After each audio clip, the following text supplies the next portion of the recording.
Hi tribe, welcome back. Today we're going to be discussing the Jewish value, Erech Apayim, being slow to anger.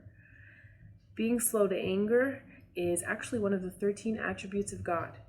It's listed in the Torah, that's where we learn it from, and it's also something that we repeat in our daily prayers and also especially on Yom Kippur, where we repeat it many times. The reason for that being that we are reminding ourselves of God's attributes in order to try and attain more godliness ourselves, being closer to God and working on ourselves.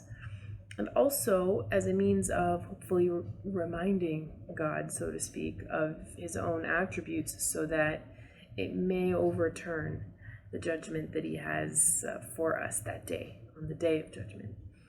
And I'd like to discuss a little bit about how Judaism views anger. So in Judaism, anger is often compared to two things.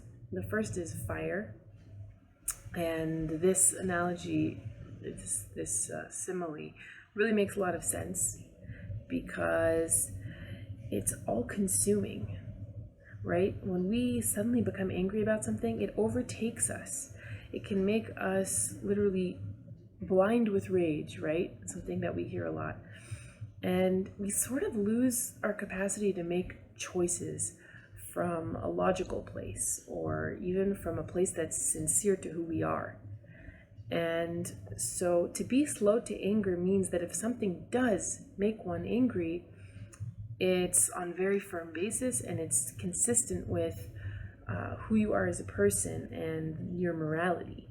It's not something that is flaring up quickly. It's not something that hasn't been thought out. And so I'd like to share an example actually of when I was blessed to be given guidance not to be quick to anger and how it really benefited me. So one of my very best friends was to be a bridesmaid at my wedding.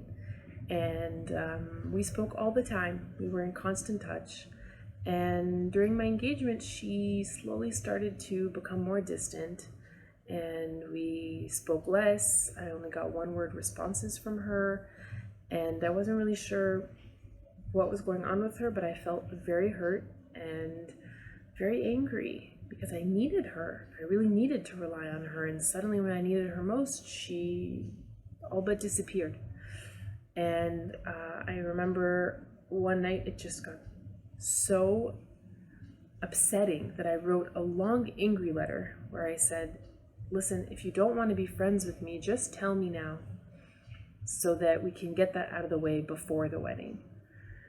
And I actually consulted with another friend and told her how I was feeling, and she very wisely said, don't do it. Don't send that letter. The decisions that we tend to make when we're angry are the ones that we regret the most. And I heard her say that, and it gave me pause. And I thought, you know what? She's right. And as much as I really did want to send it and feel, justified in my anger, I held on and I didn't. And instead, I called my very close friend and I said, what's going on with you? Finally, when I could get her on the phone. And it turned out that she was depressed, very depressed. She had clinical depression. And she didn't tell anyone about it. I think there was a lot of shame. And it made it very difficult for her to be there for me or for really anyone in her life. And instead of being proactive in seeing how she was doing, I had become pretty selfish about, well, why isn't she there for me? And I had become really consumed in my own anger. But because I never sent her that letter and instead I just talked it out with her over the phone, I didn't lose that friendship, and she's one of my best friends to this day. And I have to say that instance showed me exactly what it means to be slow to anger. It doesn't mean that you'll necessarily be able to control every flare-up. What it does mean is that you can choose how to react to that anger when you have it. We have so many emotions, we can't necessarily know how we're going to feel when, and we definitely can't decide how to feel, but we can decide what we're going to do about our feelings. And so choosing to work on that in ourselves, to have more patience, to give more latitude to the people around us, it can really improve our lives for the better. And there are situations where anger is absolutely warranted. I mean, the attribute doesn't say that God doesn't have anger, quite the opposite, but that he is slow to anger. That any action we take based on that emotion needs to be deliberate, thought out, calculated, and not rash.